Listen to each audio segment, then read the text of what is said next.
ಮಲ್ಕೊಬಿಡು. ಅದೆಷ್ಟು ಚುಚ್ಚಿದ್ಯಾ, ಸುಸ್ತಾಗಲ್ವೇನೋ? ನೀನು ಅಲ್ಲಿದ್ಯಾ? ಆದ್ರೆ ಇದು ಮಲಗಿರೋದು ಯಾರು? ನೀನು ಪಿಜ್ಜಾಜ್ಜ ಮುಸ್ಕು ತೆಗೆದು ಕಾಣ.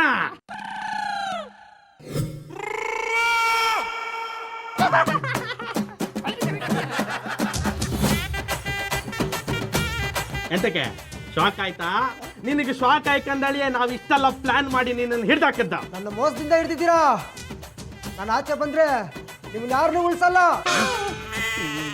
ಇನ್ಸ್ಪೆಕ್ಟ್ರೆ, ಇವನು ಹೇಳೋದು ನೋಡಿದ್ರೆ ಭಯ ಆಗತ್ತಲ್ರಿ. ಜಾನಿ ಅವರೇ, ನೀವೆಂತ ಟೆನ್ಷನ್ ಮಾಡ್ಕಂತ್ರಿ? ಅವ್ನು ಜೈಲಿಂದ ವಾಪಸ್ ಬಂದ್ರಲ್ದ ಬೇರೆಯವ್ರಿಗೆ ತೊಂದರೆ ಕೊಡೋದ? ಪರ್ಮನೆಂಟ್ ಆಗಿ ಜೈಲಲ್ಲಿ ಮುದ್ದೆ ಮುರಿಕ ಹಾಂಗ್ ಮಾಡ್ತೆ. ಆಗಿಲ್ಲ ಅಂದ್ರೆ ನಾನೇ ಕೊಂದು ಜೈಲಿಗೆ ಹೋತೆ. ಅಬ್ಬಾ ಶಂಕರೇಶ್ವರ, ನಿನ್ನ ದಯೆಯಿಂದ ಎಲ್ರೂ ಒಂದು ದೊಡ್ಡ ಗಂಡಾಂತರದಿಂದ ತಪ್ಪಿಸ್ಕೊಂಡಂಗಾಯ್ತು. ನನಗಂತೂ ಹೆಣ್ಣಿನ ವೇಷ ಹಾಕಿ ಹಾಕಿ ರೋಸ್ ಹೋಗ್ಬಿಟ್ಟಿತ್ತು. ನಿಮಗೆ ಬರೀ ರೋಸ್ ಹೋಗಿತ್ತು, ನಿಮ್ಮನ್ನ ನೋಡಿದ್ ನಮ್ಗೆ ವಾಕ್ರಕ್ಕೆ ಬತ್ತಿತ್ತು. ಅಡ ಉಮ್ಮತ್ತರು ಮಿಳ್ಳೆ, ಹಿಂಗೆ ಮಾತಾಡಿದ್ರೆ ಸೊಳ್ಳೆ ಒಸ್ಕಾಕ್ಬಿಡ್ತೀನಿ. ಬಂದ್ರಿಯಾ? ಪಾಪ ರಾಜವ್ರಿಗೆ ಯಾಕೆ ಬೋದಿರಿ? ಅವ್ರ ಅಂಗಡಿಲಿ ಎಷ್ಟು ಕ್ಯಾಮೆ ಮಾಡ್ತಾರೆ ಗೊತ್ತಾ? ಅವನು ಕ್ಯಾಮೆ ಮಾಡೋದಕ್ಕೆ ನಾನು ತಿಂಗಳು ಸಂಬಳ ಕೊಡ್ತೀನಿ, ಅದು ಗೊತ್ತಾ? ಪ್ರತಿ ತಿಂಗಳು ನೀವು ಕರೆಕ್ಟಾಗಿ ಸಂಬಳ ಕೊಡಲ್ಲ, ಅದು ಗೊತ್ತಾ? ನೀನು ದಿನ ಟರ್ನ್ ಓವರ್ ಮಾಡಿದ್ರೆ ನಾನು ಚಂದಾಗೆ ಸಂಬಳ ಕೊಡ್ತೀನಿ, ಅದು ಗೊತ್ತಾ? ನೀವ್ ಇಟ್ಟಿರೋದು ಮಲ್ಟಿ ನ್ಯಾಷನಲ್ ಕಂಪ್ನಿ ಅಲ್ಲ, ಪಟಾಪಟಿ ಚಡ್ಡಿ ಅಂಗಡಿ, ಅದು ಗೊತ್ತಾ? ಮಲ್ಟಿ ನ್ಯಾಷನಲ್ ಕಂಪ್ನಿ ಅವರು ನಾನು ಚಡ್ಡಿ ಹಾಕೊಂಡ್ರೆ ಮರ್ಯಾದೆ ಉಳಿಯೋದು, ಅದು ಗೊತ್ತಾ? ನೀವ್ ಬರೋಕ್ಕಿಂತ ಚಿಕ್ಕವ ಅಂಗಡಿಗೆ ಬಂದಿದ್ರೆ ಚೆನ್ನಾಗಿರೋದು. ಚಿಕ್ಕವ ಅಲ್ಲ, ಅಜ್ಕವ.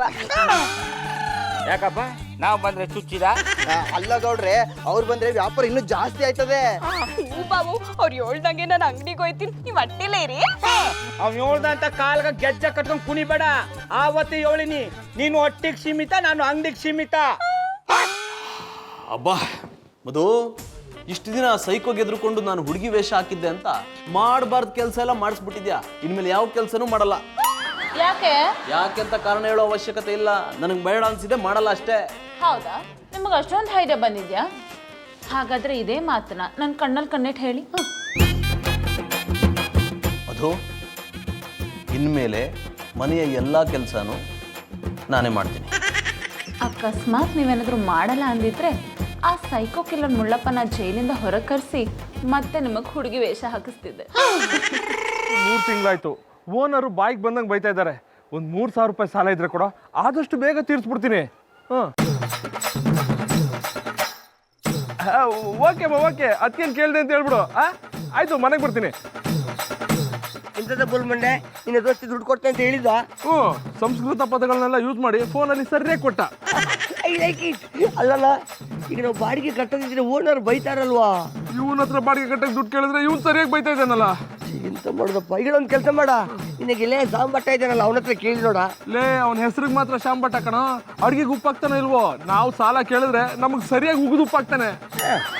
ಅಲ್ಲ, ನಾವು ಏರಿಯಾದಲ್ಲಿ ಅಷ್ಟೊಂದು ಫೇಮಸ್ ಆಗಿದೀವ, ನಮಗೆ ಕೆಲಸ ಕೊಡೋ ಧೈರ್ಯ ಯಾರಿಗೂ ಇಲ್ವಾ? ಆ ಧೈರ್ಯ ನನಗಿದೆ, ನಾನು ನಿಮಗೆ ಕೆಲಸ ಕೊಡ್ತೀನಿ. ಜಾನಿ ಬಾಯ್, ನೀವೆಂಥದ್ದು ಹೇಳಿದ್ರಲ್ಲ, ಅದನ್ನು ಇನ್ನೊಮ್ಮೆ ರಿಪೀಟ್ ಮಾಡಿ. ಆ ಧೈರ್ಯ ನನಗಿದೆ, ನಾನು ನಿಮಗೆ ಕೆಲಸ ಕೊಡ್ತೀನಿ ಹಿಂದೆ. I like it. ಅದೆಂಥದ್ದು ಹೇಳ್ತಾರಲ್ಲ, ನಾಯಿಗೆ ಮಾಡಲಿಕ್ಕೆ ಬೇರೆ ಕೆಲಸ ಇರೋದಿಲ್ಲ, ಆದರೂ ಅದು ನಿಂತ ಕಡೆ ನಿಲ್ಲೋದಿಲ್ಲ. ಹಾಗಾಯ್ತು ಇವರ ಕತೆ. ಓಯ್, ಮೊದಲು ನಿಮಗೆ ನೀವೊಂದು ಕೆಲಸ ಹೊಡ್ಕೊಳ್ಳಿ, ಆಮೇಲೆ ನಮ್ಮ ಬಗ್ಗೆ ಯೋಚನೆ ಮಾಡಿರುತ್ತೆ. ಲೈ ಬಾಂಡ್ಲಿ, ನಿನಗೆ ಕೆಲಸ ಬೇಕಲ್ವೇನೋ? ಹೌದು. ಅವ್ನ ಕಪಾಳಕ್ಕೊಂದು ಬಾರ್ಸೋ. I like it. ಲೈ ಆಫ್ ಮಿಂಟ್ಲು. ಯಾವ ಅಪ್ಲಿಮೆಂಟ್ಲು ಯಾಕದು? ಲೈ ರಾಕಿ, ನನ್ನ ಹತ್ರ ಈ ಕೆಲಸ ಇಲ್ಲದೆ ಇರ್ಬೋದು ಕಣೋ. ನಾಳೆ ಬೆಳಗ್ಗೆ ಅಷ್ಟೊತ್ತಿಗೆ ನನ್ನ ಹತ್ರ ತುಂಬಾ ಕೆಲಸ ಇರುತ್ತೆ, ಜೊತೆಗೆ ನಿನ್ನಂತ 4 ಜನಗಳ ಅವಶ್ಯಕತೆನೂ ಇರುತ್ತೆ. ಜಾನಿಬಾಯ್, ನಾಳೆ ಬೆಳಿಗ್ಗೆ ಆಗೋಷ್ಟರಲ್ಲಿ ಯಾವ್ದಾದ್ರು ಫ್ಯಾಕ್ಟ್ರಿ ಓಪನ್ ಮಾಡ್ತಾ ಇದ್ದೀರಾ? ಫ್ಯಾಕ್ಟ್ರಿ ಅಲ್ಲ ಕಣೋ, ವ್ಯವಸಾಯ ಮಾಡಬೇಕು ಅನ್ಕೊಂಡಿದ್ದೀನಿ. ಭಯ್ಯ, ವ್ಯವಸಾಯ ಅಂದ್ರೆ ಎಂತ? ನೀವು ರೈತ ಆಗ್ಬೇಕಂತಿದ್ದೀರಾ? ಎಸ್, ನಾನು ರೈತ ಆಗಬೇಕು ಅಂತಾನೆ ಅನ್ಕೊಂಡಿರೋದು. ನಾನು ಮಾಡೋ ಕೆಲಸಕ್ಕೆ ನಿಮ್ಮಂಥವ್ರ ಸಹಾಯ ಬೇಕಾಗುತ್ತೆ, ಅದಕ್ಕೆ ನಿಮ್ಮನ್ನು ಕೇಳೋಣ ಅಂತ ಬಂದಿದ್ದೀನಿ. ಏನಂತೀರಾ?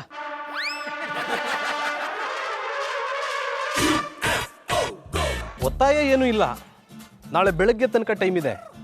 ಆದರೆ ಒಂದು ಮಾತು ನೆನ್ಪಿಟ್ಕೊಳ್ಳಿ, ಹೀಗೆ ನಾಲಾಯಕಗಳ ಥರ ಬದುಕ್ತೀರಾ ಇಲ್ಲ ದೇಶಕ್ಕೆ ಉಪಯೋಗ ಆಗೋ ರೈತನ ಥರ ಬದುಕ್ತೀರಾ ಅಂತ ಯೋಚನೆ ಮಾಡಿ. ಎಲ್ಲ ನಾನು ಅನ್ಕೊಂಡಂಗೆ ಆಗ್ಬಿಟ್ರೆ ನೀವು ಬಾಡಿಗೆ ಕೊಡೋದಲ್ಲ, ನೀವೇ ಒಂದು ಮನೇನ ಬಾಡಿಗೆ ಕೊಡ್ಬೋದು.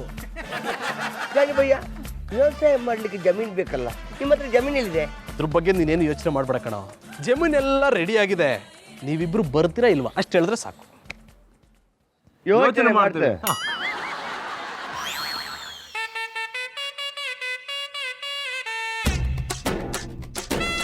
ಪಾಪ ಜಾನಿ ಒಂದಿನೂ ನನ್ ಬಿಟ್ಟು ಇರ್ತಿರ್ಲಿಲ್ಲ. ಈ ಕೇರಳಲ್ಲಿ ಒಬ್ಬರೇ ಹೇಗಿರ್ತಾರೋ. ಅಟ್ಲೀಸ್ಟ್ ನನ್ನ ಫೋಟೋನಾದ್ರೂ ಅವ್ರ ಜೊತೆಗಿರಲಿ. ಏನು ಮದು ಲಗೇಜ್ ಎಲ್ಲ ಪ್ಯಾಕ್ ಮಾಡ್ತಾ ಇದೆಯಾ? ಗ್ರೂಮಿಂಗ್ ಕ್ಲಾಸ್ಗೆ ಅಂತ ಮತ್ತೆ ಯಾವ್ದಾದ್ರು ಹಳ್ಳಿಗೆ ಹೋಗ್ಬೇಕಾ? ಈ ಸಲ ನಾನೆಲ್ಲಿಗೂ ಬರಲ್ಲಪ್ಪ, ನನಗಿಲ್ಲೇ ಬೇಜಾನ್ ಕೆಲಸ ಇದೆ, ನಾನೆಲ್ಲೂ ಕರಿಬೇಡ. ಹಲೋ ಭಾವುಕ ನಟ, ನೀವೇನು ಸ್ಟೇಟ್ ಗವರ್ನರ? ಅಷ್ಟೊಂದು ಕೆಲಸ ಇರೋದಕ್ಕೆ? ಈ ಲಗೇಜ್ ಪ್ಯಾಕ್ ಮಾಡ್ತಿರೋದು ನಂಗೋಸ್ಕರ ಅಲ್ಲ, ನಿಮ್ಗೋಸ್ಕರ. ನನಗೋಸ್ಕರನಾ? ನಾನೆಲ್ಲಿಗೆ ಹೋಗ್ತಿದ್ದೀನಿ? ಬೆಳಿಗ್ಗೆನೆ ಹೇಳಿಲ್ವಾ ಜಾನಿ ನೀವು ಕೇರಳಕ್ಕೆ ಹೋಗ್ಬೇಕಂತ? ಮದು ನಾನು ಬೆಳಿಗ್ಗೆನೆ ಹೇಳಿಲ್ವಾ ನಾನು ಕೇರಳಗೂ ಹೋಗಲ್ಲ ಎಲ್ಲೂ ಹೋಗಲ್ಲ ಅಂತ? ಜಾನಿ, ನನ್ನ ಕಸಿನ್ ಎಷ್ಟು ಕಷ್ಟಪಟ್ಟು ನಿಮ್ಗೋಸ್ಕರ ಕೆಲಸ ಹುಡುಕಿದ್ದಾರೆ. ನೀವು ಸಿಗೋ ಕೆಲಸನೆಲ್ಲ ಬೇಡ ಬೇಡ ಅಂತ ಹೇಳಿದ್ರೆ ನಮ್ಮ ಜೀವನ ಸಾಗಿಸೋದು ಹೇಗೆ ಹೇಳಿ? ಮದು ನಾನು ಹೇಳೋದನ್ನ ಸ್ವಲ್ಪ ಅರ್ಥ ಮಾಡ್ಕೋತೀಯಾ? ನಾನು ಕೇರಳಕ್ಕೆ ಹೋಗಲ್ಲ ಅಂತ ಹೇಳಿದೆ, ಕೆಲಸ ಮಾಡಲ್ಲ ಅಂತ ಯಾವಾಗ ಹೇಳಿದೆ? ಕೇರಳಕ್ಕೆ ಹೋಗಲ್ಲ ಅಂದ್ರೆ ಬೇರೆ ಯಾವ ಕೆಲಸ ಮಾಡ್ತೀರಾ? ವ್ಯವಸಾಯ, ಅಗ್ರಿಕಲ್ಚರ್. ಏನೋ ನೀವು ವ್ಯವಸಾಯ ಮಾಡ್ತೀರಾ? ಜಾನಿ, ವ್ಯವಸಾಯ ಮಾಡೋದು ಅಂದ್ರೆ ಕಾಫಿಗೆ ಡಿಕಾಕ್ಷನ್ ಮಾಡಿದಷ್ಟು ಸುಲಭ ಅನ್ಕೊಂಡಿದ್ದೀರಾ? ಅಲ್ಲ, ವ್ಯವಸಾಯದ ಬಗ್ಗೆ ನಿಮ್ಗೆ ಏನ್ ಗೊತ್ತಿದೆ? ನಿಮ್ ಫ್ಯಾಮಿಲಿಲಿ ಯಾರಾದ್ರೂ ಹೊಲದಲ್ಲಿ ದುಡ್ದಿದಾರ? ಗದ್ದೆನಲ್ಲಿ ಕಾಲ್ ಕೆಸರು ಮಾಡ್ಕೊಂಡಿದಾರ? ಏನ್ ಮದು ಹೀಗೆ ಹೇಳ್ಬಿಟ್ಟೆ? ನಮ್ ತಾತ ಮುತ್ತಾತ ಎಲ್ರೂ ರೈತರೇ, ಆದ್ರೆ ಅವರು ಬ್ರಿಟಿಷರ ಕಾಲದಲ್ಲಿ ರೈತರಾಗಿದ್ರು. ಅವ್ರ ಮೈಯಲ್ಲಿ ಹರಿತಾ ಇದ್ದಿದ್ದು ಬರೀ ರಕ್ತ ಅಲ್ಲ, ಗೊಬ್ಬರ. ಈಗ ನನ್ನ ಮೈಯಲ್ಲಿ ಹರಿತಾ ಇರೋದು ಅವ್ರ ರಕ್ತಾನೆ. ಜಾನಿ, ನಿಮ್ ಹಳೆ ಕತೆನೆಲ್ಲ ಬಿಡಿ. ನೀವ್ ಯಾವತ್ತಾದ್ರೂ ವ್ಯವಸಾಯ ಮಾಡಿದಿರಾ? ಅಟ್ಲೀಸ್ಟ್ ವ್ಯವಸಾಯ ಅಂದ್ರೆ ಏನು ಅಂತನಾದ್ರೂ ಗೊತ್ತಾ? ಮದು, ಕೆಟ್ಟದ್ದು ಅನ್ನೋದು ಬಂದೂಕ್ ಹಿಡಿಯೋದನ್ನ ಕಲ್ಸುತ್ತೆ ಅಂದ್ಮೇಲೆ ಒಳ್ಳೇದು ಅನ್ನೋದು ನೇಗ್ಲು ಹಿಡಿಯೋದು ಕಲ್ಸಲ್ವೇನಮ್ಮ? ಜಾನಿ, ವ್ಯವಸಾಯ ಮಾಡಕ್ಕೆ ನೇಗ್ಲು ಹಿಡಿಯೋದು ನನ್ನ ದುಡ್ಡಲ್ಲಿ ಮಜಾ ಮಾಡೋಷ್ಟು ಸುಲಭ ಅಲ್ಲ. ಮದು, ನಾನು ಹುಟ್ಟಿರೋದು ರೈತರ ವಂಶದಲ್ಲಿ, ನನಗೂ ವ್ಯವಸಾಯ ಮಾಡಕ್ ಬರುತ್ತೆ ಅಂತ ಪ್ರೂವ್ ಮಾಡಿ ತೋರಿಸ್ತೀನಿ. ಸರಿ, ನಿಮ್ ಇಷ್ಟದ ಪ್ರಕಾರ ವ್ಯವಸಾಯನೇ ಮಾಡಿ. ಆದ್ರೆ ವ್ಯವಸಾಯ ಮಾಡಕ್ಕೆ ಜಮೀನ್ ಬೇಕಲ್ವಾ? ನಿಮ್ಮ ಹತ್ರ ಜಮೀನಲ್ಲಿದೆ. ಈಗ ವ್ಯವಸಾಯನ ರೋಡಲ್ಲಿ ಮಾಡ್ತಿರೋ ಅಥವಾ ಮನೆಯಲ್ಲೇ ಮಾಡ್ತಿರೋ? ಅದು ಒಬ್ಬ ರೈತ ನೇಗ್ಲಿಡಿದ್ ನಿಂತ ಅಂದ್ರೆ ಅವನು ನಿಂತ ಜಾಗದಲ್ಲೇ ಭೂಮಿ ಸೃಷ್ಟಿಯಾಗುತ್ತೆ, ನೆನಪಿರ್ಲಿ. ಇದೇ ನಿಮ್ ಫೈನಲ್ ಡಿಸಿಷನ್? ಹೌದು, ಇದೇ ನನ್ನ ಕೊನೆಯ ನಿರ್ಧಾರ. ನೋಡ್ತಾ ಇರು, ಇಡೀ ಪ್ರಪಂಚದ ಮುಂದೆ ಇವನೇ ನನ್ನ ಗಂಡ ಅಂತ ಹೆಮ್ಮೆಯಿಂದ ಸಾರಿ ಸಾರಿ ಹೇಳ್ಬೇಕು. ಹಾಗೆ ಮಾಡ್ತೀನಿ. ಹಾಗೆ ಮಾಡ್ಲಿಲ್ಲ ಅಂದ್ರೆ ನೀವು ಈ ಮನೆ ಬಿಟ್ಟು ಹೋಗ್ಬೇಕಾಗತ್ತೆ. ನೇಗಿಲ ಹಿಡಿದ ಹೊಲದಳು ಹಾಡುತ್ತ ಉಳುವ ಯೋಗಿಯ ನೋಡಲ್ಲಿ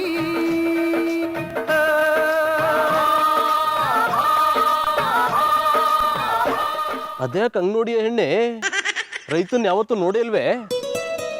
ಜಾನಿ ಅವರೇ, ನಿಮ್ನ ರೈತರ ಬ್ರೆಸ್ ಅಲ್ಲಿ ನೋಡಿ ನಂಗೆ ಸಾರಿ ಖುಷಿ ಆಯ್ತಾ ಇದೆ. ಪಾರೋರೆ, ಅದು ಡ್ರೆಸ್ ಅಲ್ಲ, ಡ್ರೆಸ್. ಹೌದು ಪಾರೋರೆ, ಇದೇ ನನ್ನ ಅಸಲಿ ವೇಷ. ಇಷ್ಟು ದಿನ ನಾನು ಓದ್ದೋನು ಅದು ಇದು ಅಂತ ಮೆರಿತಾ ಇದೆ. ಇವತ್ತು ನನ್ನ ಜಾನಿ ಅನ್ನೋ ವೇಷನ ಕಿತ್ತು ಬಿಸಾಕ್ಬಿಟ್ಟೆ. ಜಾನಿ ಅವರೇ, ನಿಮ್ನ ರೈತರ ತರ ನೋಡಿ ನಂಗೆ ಬೋ ಇಷ್ಟ ಆಗ್ಬಿಟ್ರಿ. ಮತ್ತೆ ಯಾಕೆ ತಡ ಮಾಡ್ತಾ ಇದ್ದೀರಿ? ಈ ಭೂಮಿಯನ್ನು ರೈತನ ಹೃದಯದಲ್ಲಿ ಪ್ರೀತಿಯನ್ನು ಬೀಜ ಬಿತ್ತಿ ಫಸಲು ತೆಗೆದು ಬಿಡಿ. ಏನಂದ್ರಿ? ಈ ವೇಷದಲ್ಲಿ ನಾನು ಇಷ್ಟ ಅಂದ್ರಲ್ಲ, ನನಗೂ ಸ್ಯಾನೆ ಖುಷಿ ಆಯ್ತು. ನಮ್ಮ ಮನೇಲಿ ಒಂದು ಬಿಳಿ ಹಸು ಅದಲ್ಲ, ಅದಕ್ಕೆ ನಾನೇನ್ ಮಾಡಿದ್ರು ಇಷ್ಟ ಆಗಕ್ಕಿಲ್ಲ. ಅಲ್ಲ ಜಾನಿ ಅವರೇ, ನಿನ್ನೆ ರಾತ್ರಿ ನೀವು ಮೆಣಸಿನ್ಕಾಯಿ ಬೀಜ ಬಿತ್ತಿದ್ರಿ, ಒತ್ತರ ಎದ್ ನೋಡಿದ್ರೆ ಕಾಯಿ ಬಿಟ್ಬಿಟ್ಟದೆ. ಮಧುರ ಅವ್ರೆ, ಇದ್ರಲ್ಲಿ ಏನೋ ದೊಡ್ಡ ಹಗರಣ ಅದ ಅನಿಸ್ತಾ ಇದೆ. ಏನಿದೆಲ್ಲ? ಏನಿದೆಲ್ಲ ಅಂದ್ರೆ ಮೆಣಸಿನ್ಕಾಯಿ ಗಿಡ. ನೀವು ಮೆಣಸಿನ್ಕಾಯಿ ಜೊತೆಗೆ ಟೊಮೊಟೊ, ಈರುಳ್ಳಿ ಎಲ್ಲಾನು ಬೆಳೀರಿ, ನಾನು ನಿಮಗೆ ಒಳ್ಳೆ ಗೊಜ್ಜು ಮಾಡ್ಕೊಡ್ತೀನಿ. ಬರೋರೆ, ನೀವು ಅಂದ್ರೆ ಟೊಮೊಟೊ ಈರುಳ್ಳಿ ಏನು ಚಿನ್ನನೇ ಬೆಳೆದು ಬಿಡ್ತೀನಿ. ನಿಮ್ಮ ಫಾರ್ಮುಲಾವನ್ನು ಉಪಯೋಗಿಸಿಕೊಂಡು ರಾತ್ರೋರಾತ್ರ ಮೆಣಸಿನ ಗಿಡದಲ್ಲಿ ಮೆಣಸಿನ ಕಾಯಿ ಬೆಳೆಸಿದಾಗೆ ರಾತ್ರೋರಾತ್ರ ಇವನ ತಲೆಯಲ್ಲಿ ಕೂದಲು ಬೆಳೆಸಿಬಿಡುವ ಅಂತ.